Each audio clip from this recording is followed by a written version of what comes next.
Hello, welcome to Crow Pose tutorial. So Crow is one of the most fundamental arm balancing pose, yet can be a challenging one for many of the beginners who wants to take their arm balance to a new level. Let us check out the basics.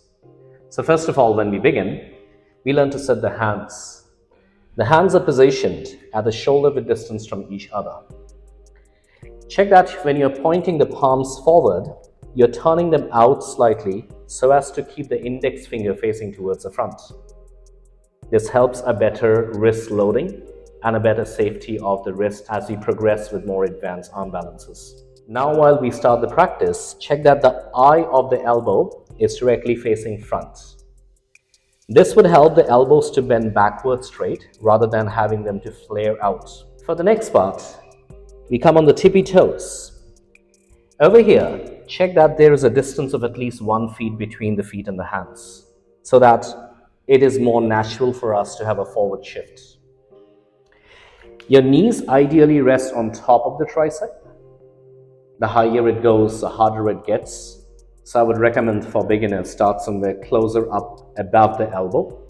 For the legs, check that it is the kneecap which is resting on top of the upper arm.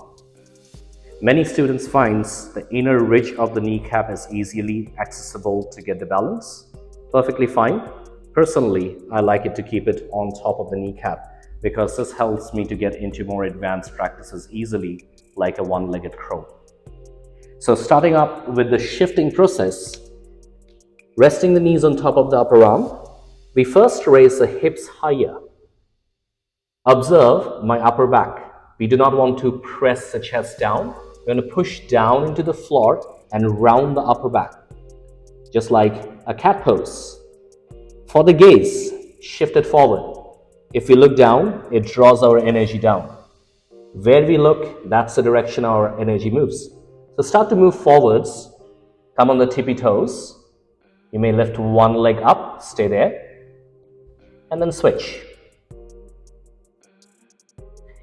If you're starting to work with the pose, this is where I would suggest you to stay for the first couple of attempts.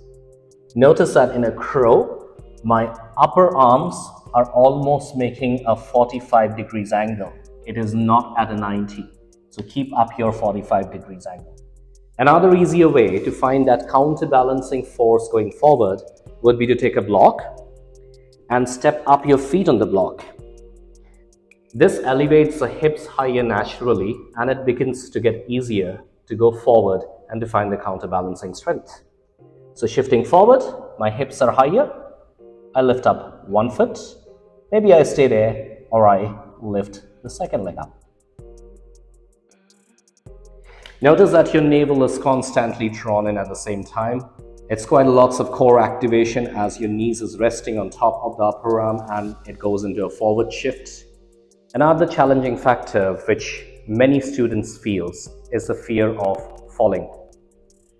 When I teach students, I usually get 2 blocks to them in front so that there is a feeling of safety net for them to have that forward shift rather than fearing the face fall. So check that if you're setting 2 blocks up stacking in front, they are making a triangular shape with the hands. It's a big triangle. We repeat the same thing, place the knees on top of the upper arm. We shift forward, we lift one foot up. We then go down with the forehead, followed by the lift of the second leg. Over time, you want to have the forehead having a soft contact on the block rather than dumping all the way down in the block. Another way of doing this would be to place a bolster or a pillow in front, just so that in case you have got a fall, it is there to prevent that heavy face bang, and it's a safety net again. Hope you have enjoyed this video.